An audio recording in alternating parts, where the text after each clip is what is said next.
I won't mention her name, and I'll disable comments on this video, just so people can actually listen to me. That seems a bit weird in itself, that he would not want to mention this person's name, as if he doesn't want people to find that video and have their own opinion on things. He just wants to state his. We have a person, a female individual, currently in Chiang Mai. I won't mention her name, because I don't hate the girl. I don't want her to get hate. I hold no grudges at all. It can be seen, for example, in Lance Armstrong videos, and I assume you know who he is. When he was interviewed, are you on steroids? Are you doping? Are you taking any drugs? No.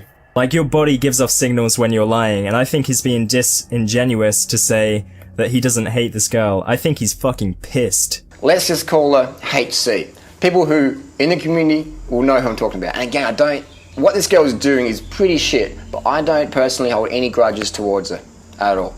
So let's summarize what he said here. He's saying, I don't hate this girl, but she's currently in Chiang Mai and everyone knows who I'm talking about.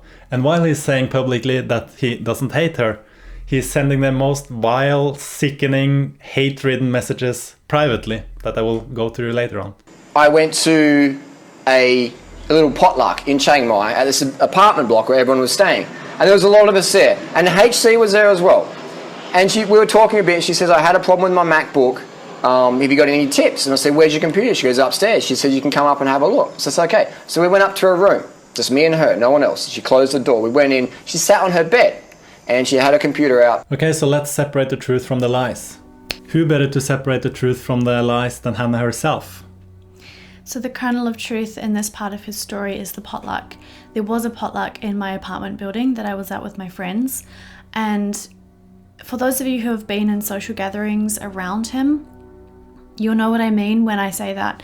He was like really a loner. Like, we were eating and enjoying ourselves and talking and playing a game, and he was sitting by himself in the corner eating, I think it was oranges or mandarins. And honestly, like, we just felt sorry for him and we felt quite awkward around him.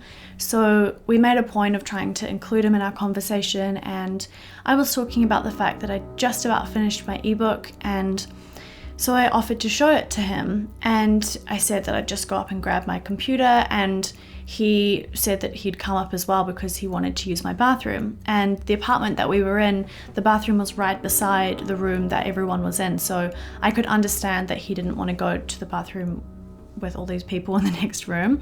So I said, sure, you can use my bathroom, and we went upstairs.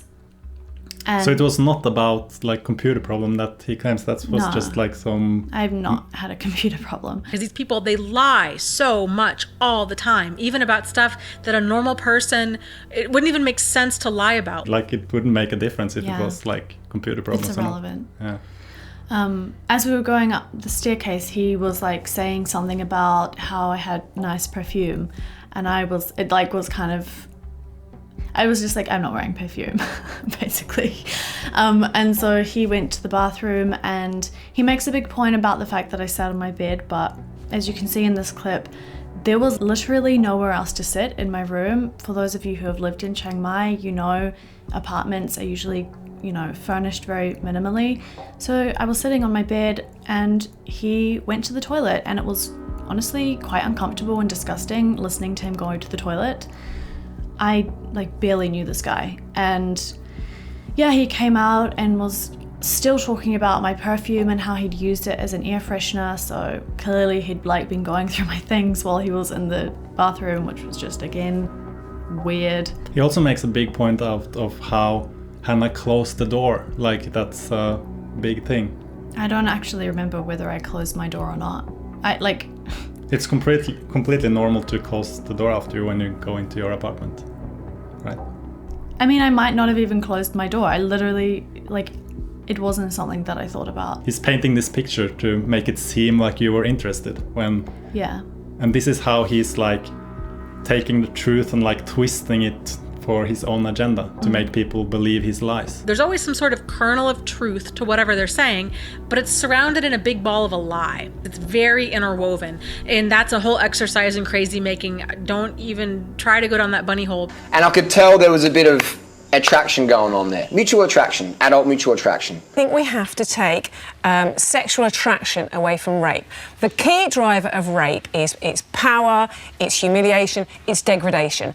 And I found she was a nice girl, well, she was, and she obviously liked me. Now you can start to understand why I've made the unmasking series, because in part 1 of the unmasking I went through the traits of a narcissist, and one of the traits is preoccupied with fantasy. And here you can clearly see that he's preoccupied with fantasy, claiming that, oh, she obviously liked me, when she didn't.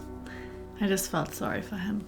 Number 2, they're preoccupied with fantasies of unlimited success, power, brilliance, beauty, or ideal love. This one would be kind of hard to prove because most narcissists don't think that they're fantasies. Like, they think that they're realities, right? So I don't know how you would really even kind of prove that. I guess you'd have to listen to them talk, and then you'd have to kind of make that judgment. When you're dealing with an abuser, they rationalize, they justify, they excuse, and they make, stories up that make it okay for them to do what they are doing. And I said, well, I'm going to go back downstairs, finish my meal, we'll talk more, blah, blah, blah. So this is a pretty insignificant lie by itself, that he kind of initiated going downstairs again. But when you add up all these lies, he's constantly portraying the idea that Hannah wanted him alone in her apartment, and she closed the door and she sat down on her bed, and he's constantly like painting this picture. It's pure manipulation. He also says that he has to go back downstairs to finish his meal. Like, he wasn't eating with us. Like I said before, he was eating like oranges or some kind of thing, and he had eaten the oranges. So it's insignificant, like Michael said, but it's just frustrating when you have, what happened, and he's clearly just talking shit.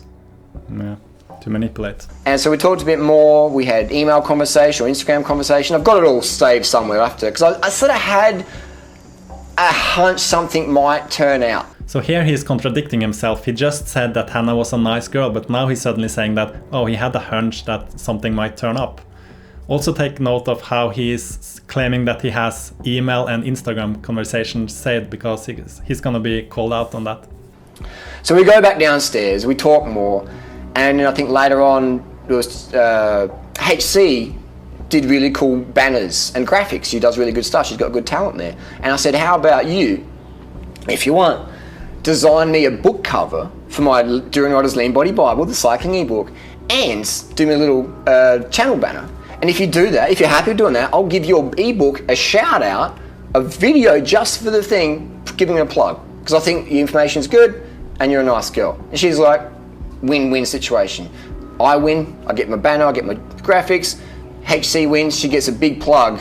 So here you can see for yourself that Harley says that they had already agreed on a shout out for Hannah helping him with the cover art and the ebook cover. Later he changed the story to Hannah sleeping with him for a shout out. So the truth sure changed a lot here. That's how you know that he's lying, because his story is so inconsistent and he can never stick to one version of the story because it's a lie. And then so I said, well, maybe come over to my hotel and one night and we can sit down and work it out. She said, no worries. So what actually happened was I was working full time at that point, and so I finished work and I went home and changed, not into something nice, just into something other than my uniform, because I thought we were going to go to a vegan cafe. He asked me to meet him at Taipei Gate, and a lot of vegan restaurants are around that area, like and Taste from Heaven. And so I went to Taipei Gate in the early evening and he was late, so I just talked to this. Any of you who were in Chiang Mai might have known about the free hugs guy that would stay around Taipei Gate area, and so I was talking to him while I waited for the narc to arrive, and like I said, he was late, so I was like kind of annoyed that I'd been waiting there. And when he arrived, he really didn't say very much to me. He just was like, let's go, and rode off. And I assumed we were going to go to one of the nearby vegan cafes, like I said, but he just rode off to what would turn out to be his hotel. I didn't actually know that we were going to go there, and I wouldn't have been okay with that had he told me, which is probably why he didn't. So I was like, okay, so she turns up one night to my hotel and she's dressed nicely, attractively. I was like, okay, here we go. So again, he claims that Hannah just turned up to his hotel room, that we know is a lie. And he also said that I was dressed nicely, and the truth is, I had changed out of my school uniform into my cycling leggings and a t-shirt. It wasn't particularly nice. Even if it was you had dressed up super nicely, we have to remember that this is a girl in her early 20s in Thailand where it's like 30 degrees and she was thinking that she was going to a cafe, so that would be like, that's not a point. Yeah. And like clothes, what someone is wearing is no excuse. That's victim blaming. They'll say it's because you came on to me. You were too sexual. You were wearing a tank top. You were, whatever. The wind was blowing in the right direction. They will always blame the targets of abuse. 90% of people who are victims of rape or sexual assault in this country are raped by people who know them. It is entirely irrelevant what they're wearing. Rape has nothing to do with what you're wearing. Rapists are opportunists.